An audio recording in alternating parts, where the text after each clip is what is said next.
প্রশ্ন জ্ঞানের ছবি, প্রশ্ন জ্ঞানের ছবি, প্রশ্ন জ্ঞানের ছবি। আলহামদুলিল্লাহি রাব্বিল আলামিন ওয়াসসালাতু ওয়াসসালামু আলা সাইয়্যিদিল মুরসালিন আম্মা বা'দ ফাআউযু বিল্লাহি মিনাশ শাইতানির রাজীম বিসমিল্লাহির রহমানির রহিম আসসালাতু ওয়াসসালামু আলাইকা ইয়া রাসূলুল্লাহ ওয়া আলা আলিকা ওয়া আসহাবিকা ইয়া হাবিবাল্লাহ আসসালাতু ওয়াসসালামু আলাইকা ইয়া নবিয়াল্লাহ ওয়া আলা আলিকা ওয়া আসহাবিকা ইয়া নূরাল্লাহ। দেশে ও প্রবাসের এবং মাদানী চ্যানেলের দর্শকবৃন্দ, অনুষ্ঠান প্রশ্ন জ্ঞানের চাবি, এই অনুষ্ঠানে আপনাদেরকে স্বাগতম। আসুন ভালো ভালো নিয়ত সহকারে আমার দেখার প্রস্তুতি নিই। মাহে রমজানের রহমতের 10 দিন অতিবাহিত হচ্ছে। আল্লাহ তাআলা এই রহমতের 10 দিনের ওসিলায় অফুরন্ত রহমত আমাদেরকে দান করুক। আসুন দুরুদে পাকের ফজিলত একটি শুনে নিই। হুজুর সাল্লাল্লাহু আলাইহি ওয়াসাল্লাম ইরশাদ করেছেন, তোমরা যেখানেই থাকো আমার উপর দুরূদ শরীফ পাঠ করো, কেননা তোমাদের দুরুদ আমার নিকট পৌঁছে থাকে। সাল্লু আলাল হাবিব সাল্লাল্লাহু তাআলা আলা মুহাম্মদ সাল্লাল্লাহু আলাইহি ওয়াসাল্লাম।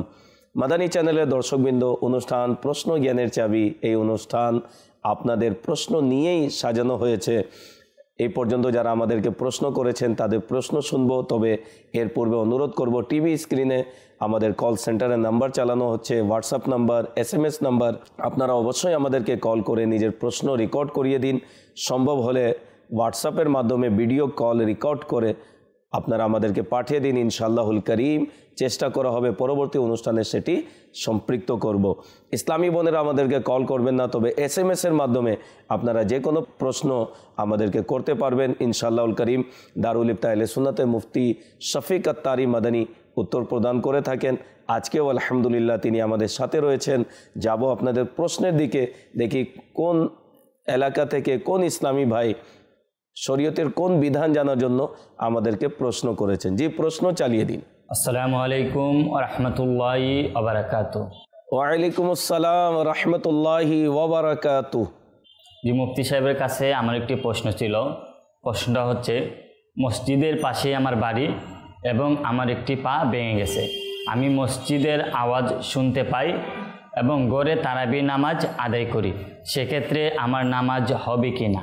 জি মুফতি সাহেব, কি বলবেন এই বিষয়ে, একটু বিস্তারিত বলুন। আপনি যে কারণ বর্ণনা করেছেন, পা ভেঙে গেছে প্রকাশ্যে, মসজিদে আপনি যেতে পারছেন না, তো আপনি আপনার ঘরে নামাজ পড়তে পারেন। তারাবির নামাজও আপনার পড়তে হলে তো আপনি আপনার ঘরে আদায় করুন। যদি আপনার প্রশ্নের উদ্দেশ্য এমন হয় যে ঘরে মসজিদের আওয়াজ আসে আর আপনি সেই আওয়াজের মাধ্যমেই, এই স্পিকারের আওয়াজে, এই মাইকের আওয়াজেই আপনি আপনার নামাজ আদায় করে নেবেন, তো এটার অনুমতি নেই। এটার অনুমতি নেই। আপনি আপনার ঘরে নিজের নামাজ আদায় করবেন, অর্থাৎ ফরজও একাকী পড়ুন, তারাবিও একাকী পড়ুন। যদি কোনো ব্যক্তি এমন কারণে মসজিদে যেতে না পারে, তো নামাজ তো তিনি পড়বেন, তো তিনি নিজের নামাজেই পড়বেন, তিনি তারাবিও একাকী ভিত্তিতে আদায় করবেন। এইভাবে আপনি মসজিদের স্পিকার শুনে ইক্তেদা করতে পারবেন না। না, শুধুমাত্র সে আওয়াজকে ফলো করে আপনি নামাজ পড়তে পারবেন, এটার অনুমতি নেই। মাশাআল্লাহ, অত্যন্ত সুন্দরভাবে তিনি উত্তর প্রদান করেছেন। জি, পরবর্তী প্রশ্ন চালিয়ে দিন। আসসালামু আলাইকুম ওয়া রাহমাতুল্লাহি তাআলা ওয়া বারাকাতুহু। ওয়া আলাইকুম আসসালাম ওয়া রাহমাতুল্লাহি ওয়া বারাকাতুহু। আমার নাম মোহাম্মদ হাবিবুর রহমান, রাঙ্গুনিয়া থেকে বলতেছি। মুফতি সাহেবের নিকট আমার প্রশ্ন হচ্ছে, আমি ঈশার নামাজ মসজিদে আদায় করি এবং তারাবির নামাজ ঘরে আদায় করি, সেই ক্ষেত্রে আমার তারাবির নামাজ আদায় হবে কি? জি, কি বলবেন এই বিষয়ে? হ্যাঁ, একেবারে আপনার নামাজে তারাবি ভাবে আদায় হয়ে যাবে। নামাজে তারাবির জন্য মসজিদে কিংবা জামাতে পড়া এটা জরুরি নয়। আপনি ঈশার নামাজ যদি মসজিদে আদায় করে নেন, তারাবির নামাজ যদি আপনি একাকী পড়েন কিংবা ঘরে পড়েন, তো একেবারে আপনার তারাবির নামাজ এভাবে আদায় হয়ে যাবে। যদিও বা এভাবে অধিক সওয়াব, মসজিদে পড়া অধিক সওয়াবের কাজ। অতঃপর মসজিদে পড়ার ক্ষেত্রে আপনি কোরআন শুনতে পাবেন, খতমে কোরআনের এভাবে সৌভাগ্য আপনি লাভ করতে পারবেন, তো এটা অধিক সওয়াবের কাজ যে আপনি মসজিদে আদায় করুন। কিন্তু যদি কোনো ব্যক্তি নিজের ঘরে পড়ে তাহলে একেবারে পড়তে পারেন, এতেও কোনো অসুবিধা নেই। জি, মুফতি সাহেব বিস্তারিত বলে দিয়েছেন তারাবি নামাজ সম্পর্কে। আলহামদুলিল্লাহ, আমির আহলে সুন্নাত দামাত বারকাতুহুল আলিয়ার কর্তৃক লিখিত কিতাব ফয়জানে রমজান এর অধ্যয়ন করুন। তারাবি সম্পর্কে মাসালা মাসাইল তিনি লিখেছেন। জি, পরবর্তী প্রশ্ন চালিয়ে দিন। আসসালামু আলাইকুম। ওয়ালাইকুম আসসালাম রহমতুল্লাহি ওয়া বারাকাতুহু। মুফতি সাহেবের কাছে আমার প্রশ্ন, শ্বাসকষ্টের রোগী রোজা অবস্থায় ইনহেলার ব্যবহার করতে পারবে কি? জি, কি বলবেন এই বিষয়ে? যাদের শ্বাসকষ্ট রয়েছে ইনহেলার ব্যবহার করা যাবে কিনা আমার ভাই প্রশ্ন করেছেন, তো একটু বিস্তারিত মুফতি সাহেব এর উত্তর প্রদান করুন। শ্বাসকষ্টের রোগী, যার শ্বাস নিতে কষ্ট হয়, এভাবে হাঁপানি রোগী, তিনি যদি ইনহেলার ব্যবহার করেন তো মনে রাখবেন যে রোজা তো ভেঙে যাবে। রোজারত অবস্থায় ইনহেলার ব্যবহার করা তো এটার অনুমতি নেই। যদিও বা এমন কোনো রোগী যিনি রোজা রেখেছেন কিন্তু এখন ইনহেলার ব্যবহার করা ব্যতীত তার দিন অতিবাহিত হচ্ছে না, শ্বাস নিতে পারছে না, তার কষ্ট হচ্ছে, তো সে ইনহেলার ব্যবহার করে নিবে। এ রোজা তো তার ভেঙে গেছে, আর তারপরে তিনি কাজা করবেন। অনুরূপভাবে সেই রোগী যার ইনহেলার ছাড়া চলেই না, অক্সিজেন নিতে হয়, ইনহেলার ব্যবহার করতে হয়, তো এটা তার একটি শরীর উজর হয়ে যাবে যে তিনি রোজা ছেড়ে দিতে পারবেন, অর্থাৎ তিনি রোজা রাখবে না। আর পরবর্তীতে যখন সর্দি কিংবা নর্মাল কোনো মৌসুম চলে আসে, যদি তখন তিনি তার এই রোজা পূর্ণ করেন, তো তখন তার উপরেই আমল করতে হবে, রোজা নিজের কজা করতে পারবে। যার ইনহেলার ছাড়া চলেই না, অর্থাৎ তার প্রতি ঘন্টায় 2 ঘন্টা পরে কোনো না কোনো ঔষধ খেতে হয়, অক্সিজেন নিতে হয়, তো তার জন্য রোজা ছেড়ে দেওয়া এটা তখন ওজর, তিনি রোজা ছেড়ে দিতে পারেন আর পরবর্তীতে রোজার সংখ্যা পূর্ণ করে দিবেন, অর্থাৎ কাজা আদায় করবেন। আল্লাহ তাবারাক ওয়া তাআলা আমাদেরকে সুস্থতার সাথে মাহে রমজানের প্রতিটি রোজা অতিবাহিত করার তৌফিক দান করুক। জি, পরবর্তী প্রশ্ন চালিয়ে দিন। আমি মোহিত ইফতিয়ার মৌলভীবাজার থেকে বলছি। মুফতি সাহেবের কাছে আমার একটি প্রশ্ন। ডায়াবেটিস থাকার কারণে ডাক্তার আমাকে বলেছে যদি আপনার শরীর কাঁপে তাহলে আপনি রোজা ভেঙে দিবেন। আমি যদি রোজা ভেঙে দেই তবে পরে এই রোজাটি আবার রাখতে হবে কি? দয়া করে আমাকে একটু জানাবেন। আসসালামু আলাইকুম রহমতুল্লাহ। ওয়ালাইকুম আসসালাম রহমতুল্লাহি ওয়া বারাকাতুহু। জি মুফতি সাহেব, এ বিষয়ে আমার ইসলামী ভাইয়ের করণীয় কি একটু বিস্তারিত বলুন। যদি সুগার কারো এমন অবস্থাতে পৌঁছে যায় যে সেটা তার জন্য প্রাণনাশের আশঙ্কা থাকে, তো তখন তো তিনি রোজা ভেঙে ফেলার কারণ হয়ে যাবে। আর যদি নর্মাল হয়ে থাকে, কোনো না কোনো আরামের মাধ্যমে কোনো এমন কাজ করবে না যেটা শরীরকে দুর্বল করে দিবে, এভাবে যদি রোজা আদায় করতে পারে তাহলে তার জন্য হুকুম হচ্ছে সে কাজকে অর্ধেক করে দিবে আর নিজে রোজা পূর্ণ করবে। সাধারণত এমন হয় না যিনি সুগারের রোগী ওনার ছোট থাকে, অথবা যিনি সুগারের রোগী তিনি রোজা রেখে রোজা ছেড়েও দিবেন, এমনটা নয়। হ্যাঁ, কারো হঠাৎ সুগার বেড়ে যায়, কমে যায়, এই ধরনের কোনো ঘটনা ঘটে গেলে এই ক্ষেত্রে যার প্রাণনাশের হুমকি থাকে তো সেই ব্যক্তি রোজা ভাঙতেও পারবেন, রোজা ছেড়েও দিতে পারেন, অতঃপর পরবর্তীতে তাকে সেই রোজার সংখ্যাগুলো পূর্ণ করতে হবে। কুরআনে পাকে আল্লাহ তাআলা ইরশাদ করেছেন, ফামান কানা মিনকুম মারিদান আও আলা সাফারিন ফাইদ্দাতুম মিন আইয়ামিন উখর, যে তোমাদের মধ্যে যারা অসুস্থ হবে অথবা কেউ সফরে থাকলে তখন সেই সংখ্যা পূর্ণ করবে অন্যান্য দিনে। মুসাফিরের শারঈও সেই ব্যক্তি যিনি 92 কিলোমিটারের ইচ্ছে নিয়ে বের হয় আপন ঘর থেকে আর সাহারির শেষ সময় তার সফররত অবস্থায় হয়ে থাকে, তো তার জন্য সুযোগ রয়েছে যদি রোজা রেখে নেয় ভালো কথা, কিন্তু যদি কেউ রুখসতের উপর আমল করে তো এই ক্ষেত্রে তার জন্য সুযোগ মজুদ রয়েছে, রমজানের পরে সে এই রোজাগুলোর কাজা আদায় করে দিবে। একই হুকুম অসুস্থদের জন্য। যদি কেউ রোজা সহ্য করতে পারে, কেউ ওষুধ ইত্যাদি খেয়ে সকালে খেয়ে কোনো এমন অবস্থা রোজা সে পূর্ণ করতে পারবে, তখন তো তিনি রোজা রাখবেন। আর যদি রোজা পূর্ণ করাটাই কারোর জন্য কষ্টসাধ্য হয় তো তখন তার জন্য সুযোগ মজুদ রয়েছে, পরবর্তীতে সেই রোজাগুলো কাজা করবেন, তার সংখ্যা পূর্ণ করবেন। যে ভাই প্রশ্ন করেছেন, আশা রাখি আপনি উত্তর পেয়ে গিয়েছেন। মাদানী চ্যানেলের দর্শকবৃন্দ, আপনারা দেখছেন অনুষ্ঠান প্রশ্ন জ্ঞানের চাবি। এই প্রশ্ন জ্ঞানের চাবি এই অনুষ্ঠান আপনাদের প্রশ্নের মাধ্যমেই সাজানো হয়েছে। যারা এই পর্যন্ত আমাদেরকে প্রশ্ন করেননি, অনুরোধ করব টিভি স্ক্রিনে নাম্বার দেখানো হচ্ছে, অবশ্যই আপনারা আমাদেরকে প্রশ্ন করুন। ইনশাআল্লাহুল করিম পরবর্তী অনুষ্ঠানে আমরা আপনাদের প্রশ্ন শামিল করব। জি, পরবর্তী প্রশ্ন চালিয়ে দিন। আসসালামু আলাইকুম ওরহমতুল্লাহি ওবরকাতুহ। ওয়ালাইকুম আসসালাম ওয়া রাহমাতুল্লাহি ওয়া বারাকাতুহু। আমার মুফতি সাহেবের কাছে প্রশ্ন ছিল, রোজা অবস্থায় বমি হলে রোজা ভেঙে যাবে কি? জি মুফতি সাহেব কি বলবেন, রোজা অবস্থায় যদি আমাদের বমি হয়ে যায় তাহলে রোজার কি আহকাম রয়েছে, শরীয়তের কি বিধান রয়েছে, একটু আমাদেরকে বলুন। রোজা অবস্থায় যদি কারো বমি চলে আসে, আর যদি লোক এটা মনে করে যে বমি আসার কারণে দ্রুত তার রোজা ভেঙে গেছে, এমনটা নয়। নিজে নিজেই বমি আসলে, যতটুকু বমি আসুক, মুখ ভর্তি বমি আসলেও, অর্থাৎ মুখ ভর্তি মানে তার কন্ট্রোলের বাইরে চলে গেলে, এতটুকু যদি কারো বমি চলে আসে, এতে রোজা ভাঙে না।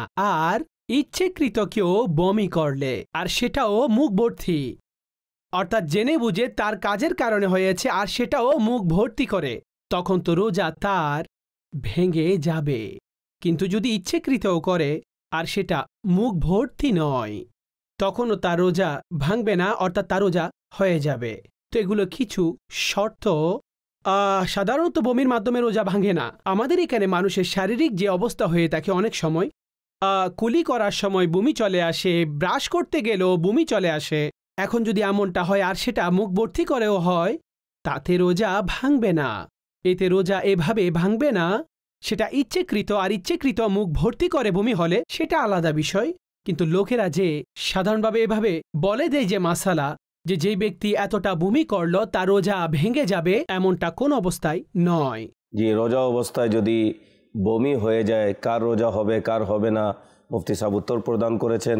মাদানী চ্যানেলের দর্শকবৃন্দ, শরীয়তের বিধান জানা কত জরুরি, অত্যন্ত জরুরি। না জানার কারণে অনেক সময় আমাদের ইবাদত আমরা সঠিকভাবে করতে পারি না। তাই অনুরোধ করব, যারা শরীয়তের জ্ঞান রাখে তাদের সান্নিধ্যে যান, তাদের সান্নিধ্যে বসুন।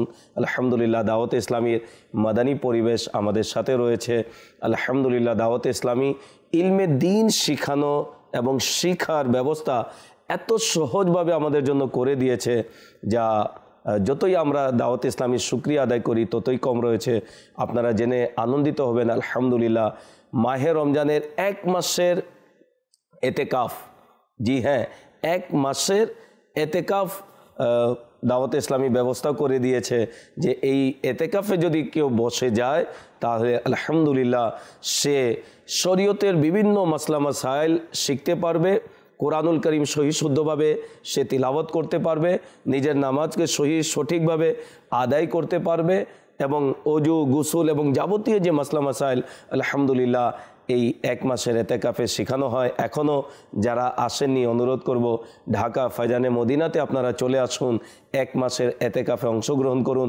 এত সহজ দাওয়াত ইসলামী করে দিয়েছে যে আমাদের থাকা, ইফতারি, সেহরি, রাতের খাবারের ব্যবস্থাও করে দিয়েছে। শুধুমাত্র আমরা নিজের প্রয়োজনীয় সামান নিয়ে 1 মাসের এতেকাফের জন্য চলে আসি। তো যারাই এখনও আসেননি অনুরোধ করব, আপনারা আমাদেরকে কল করে, কল সেন্টারে আপনিও ফয়জানে মদিনা ঢাকাতে চলে আসুন এবং এতেকাফে অংশগ্রহণ করুন। এতেকাফ শুধু ঢাকাতে নয়, চট্টগ্রামেও হচ্ছে, নীলফামারীতে হচ্ছে, সিলেট বিভাগেও হচ্ছে। কল সেন্টারের মাধ্যমে আপনি জেনে নিন, যেখানে আপনার সুবিধা সেখানে দাওয়াতে ইসলামী মাদানী পরিবেশে এতেকাফ করুন। আল্লাহ তৌফিক দান করুক। জি, পরবর্তী প্রশ্ন চালিয়ে দিন। আসসালামু আলাইকুম রহমতুল্লাহি ওয়া বারাকাতুহু। ওয়ালাইকুম আসসালাম ওয়া রাহমাতুল্লাহি ওয়া বারাকাতুহু। মুফতি সাহেবের কাছে আমার প্রশ্ন, অসুস্থতার কারণে সেহরি করতে পারেনি কিন্তু রোজা রেখেছে, সেই ক্ষেত্রে রোজা হবে কি? জি মুফতি সাহেব কি বলবেন, অনেক সময় সেহরি ছুটে যায়, অসুস্থতার কারণে হোক বা যে কোনো কারণে হোক, সেহরি না করে রোজা রাখলে রোজা হবে কি না, এই বিষয়ে কি বলবেন? রোগাক্রান্ত হোক কিংবা অন্য কোনো কারণে আপনি সাহারি করেননি আর রোজা রাখলেন, তখনও রোজা হয়ে যাবে। সাহারি খাওয়া রোজার জন্য এটা কোনো শর্ত নয়, যদিও বা সুন্নতে মুবারকা। নবী করিম সাল্লাল্লাহু আলাইহি ওয়াসাল্লাম ইরশাদ করেছেন যে তোমরা সাহারি করো, যে এই খাবারের মধ্যে বরকত রাখা হয়েছে। তো সাহারি একেবারে এই বিষয়টির নাম নয়, একেবারে ঠিকঠাক আপনি খাবার খেলেন এটার নাম সাহারি। আপনি খেজুর, দুধ এগুলো যদি আপনি খান, তো এগুলো সেহরির নিয়তে খেলে আপনার সাহারি হয়ে যাবে। সাহারি নিয়ম অনুসারে অনেক পেট ভর্তি করে খাবার অধিক খাওয়া তখনই সেহরি হবে, এমনটা নয়। কিছু একটা খেয়ে নিলে আপনার সাহারির সুন্নত আদায় হয়ে যাবে। যদিও বা সাহারি কেউ গ্রহণও না করলে তখনও তার রোজা হয়ে যাবে। রোজার জন্য সাহরি খাওয়া এটা শর্ত এভাবে নয়। জি মাশাআল্লাহ, সেহরি করা সুন্নাত এবং সেহরি যদি ছুটেও যায় মুফতি সাহেব বলে দিয়েছেন রোজা রাখতে হবে। আর জেনে বুঝে সেহরি ছেড়ে দেওয়া ঠিক নয়। অনেকে জেনে শুনে সেহরি ছেড়ে দেয়, যেহেতু সুন্নতে করিমা রয়েছে, একটি সুন্নতের উপর আমল করলে 100 শহীদের সওয়াব পাওয়া যায়। জি, পরবর্তী প্রশ্ন চালিয়ে দিন। আসসালামু আলাইকুম রহমতুল্লাহি ওয়া বারাকাতুহু। ওয়ালাইকুম আসসালাম রহমতুল্লাহি ওয়া বারাকাতুহু। আমি মোহাম্মদ আলবিয়া চট্টগ্রাম হালিশহর থেকে বলতেছি। মুফতি সাহেবের কাছে আমার প্রশ্ন, রমজান মাসে দিনের বেলা চায়ের দোকান খোলা রাখা যাবে কি? জি মুফতি সাহেব কি বলবেন এই বিষয়ে? চায়ের দোকান হোক বা খাবারের দোকান রমজান মাসে দিনের বেলায় খোলা রাখা কেমন, এই বিষয়ে কি দিক নির্দেশনা আমাদেরকে দিবেন? রমজানের দিনে খাবার দাবারের কোনো বস্তু, এমন কোনো জিনিস, সেগুলো সেই লোকেরা ক্রয় বিক্রয় করবে যে যারা শরীয়তের ওজর ব্যতীত রোজা রাখে না। তো এটা জায়েজ নেই, এটা তো এক ধরনের গুনাহের অন্তর্ভুক্ত, এটা অপরাধের শামিল। তো এটার অনুমতি একেবারেই নেই। আর না প্রকাশ্যে খাবার দাবারের কোনো ধারাবাহিকতা থাকতে পারে, কেননা রমজান শরীফের পবিত্রতাকে অবমাননা করা এটারও কোনোভাবে অনুমতি নেই। আর এটা সেই পবিত্রতা যেটা প্রকাশ্যে খাবার দাবার খাবে। যদি কোনো ইসলামী রাষ্ট্র হয়, ইসলামী বাদশাহ হয়ে থাকে, তো তার জন্য সরাসরি শাস্তি দেওয়ার হুকুম যে লোকেরা এমনটা করে। তো এই জন্য প্রকাশ্যে খাবার দাবারের তো অনুমতি নেই, আর এভাবে কাউকে খাওয়ানোর অনুমতি নেই যে যারা শরীয়তের ওজর ব্যতীত রোজা রাখে না। হ্যাঁ, কিছু জায়গা এমন রয়েছে যেখানে আসলেই মুসাফির ব্যক্তিবর্গ আসেন, আর মুসাফির এর জন্য যেহেতু 92 কিলোমিটার সফরে যাওয়ার ইচ্ছে থাকতে হবে, আর তার সাহারির সময় সফররত অবস্থায় আসতে হবে, অর্থাৎ সাহারির শেষ সময়, তার জন্য সুযোগ সুবিধা রয়েছে যে সে রোজা তরক করতে পারে, ছেড়ে দিতে পারে, পরবর্তী সে রোজা কাজা করবেন। এখন এমন কোনো জায়গা হলে তো সেটা আলাদা বিষয়, কিন্তু নর্মাল এই ব্যাপারে এমন অনুমতি নেই। আর যার জন্য রোজা ছেড়ে দেওয়াও কোনো কারণবশত জায়েজ রয়েছে, তো তার জন্য এই হুকুম যে সে প্রকাশ্যে খাবে না, সে প্রকাশ্যেভাবে খাবে না, বরং সেই চুপিসারে খাবে, যাতে মানুষের অন্তরের মধ্যে যে রমজানের যে একটি পবিত্রতা রয়েছে সেই পবিত্রতা যেন নষ্ট না হয়, এই বিষয়ে খেয়াল রাখা উচিত। জি মুফতি সাহেব আমাদেরকে দিক নির্দেশনা দিয়েছে। অনুরোধ করব, মাহে রমজান এসেছে আমাদের জন্য রহমত বরকত নিয়ে। মাহে রমজান পুরো 12 মাসে এক মাসই তো আল্লাহ তাআলা আমাদের উপর রোজা ফরজ করেছেন। তাই অনুরোধ করব আমরা আল্লাহর সন্তুষ্টির জন্য রোজা রাখি। অনেকে দুর্ভাগা রয়েছে, দুর্ভাগাই বলা হবে, যারা সুস্থ থাকার পরেও মাহে রমজানে রোজা রাখে না, লুকে লুকে খায়, দোকানে গিয়ে বিভিন্ন দোকানে বসে অনেকে কয়েকদিন তো একটু লুকে খায়, এরপরে যে মাত্র দিন অতিবাহিত হয় অনেকে প্রকাশ্যে খেতে শুরু করে দেয়। মাআযাল্লাহ, আস্তাগফিরুল্লাহ। মাহে রমজানের রোজাও রাখুন, মাহে রমজানের সম্মানও করুন এবং রোজাদার সাথেও সম্মান সূচক ব্যবহার করুন। ইনশাআল্লাহুল করিম এর বরকত দুনিয়াতেও পাবো, আখিরাতেও পাবো। মাদানী চ্যানেলের দর্শকবৃন্দ, অনুষ্ঠান শেষের দিকে চলে আসলো। যারাই আমাদেরকে প্রশ্ন করেছেন, আল্লাহ তাআলা আপনাদেরকে ভালো ও সুস্থ রাখুক। মাদানী চ্যানেলের সাথেই মাহে রমজানের দিন অতিবাহিত করুন এবং মাহে রমজানে মাদানী চ্যানেলের সাথেই থাকুন। সাল্লু আলাল হাবিব সাল্লাল্লাহু তাআলা আলা মুহাম্মদ সাল্লাল্লাহু আলাইহি ওয়াসাল্লাম। প্রশ্ন জ্ঞানের চাবি, প্রশ্ন জ্ঞানের চাবি, প্রশ্ন জ্ঞানের চাবি।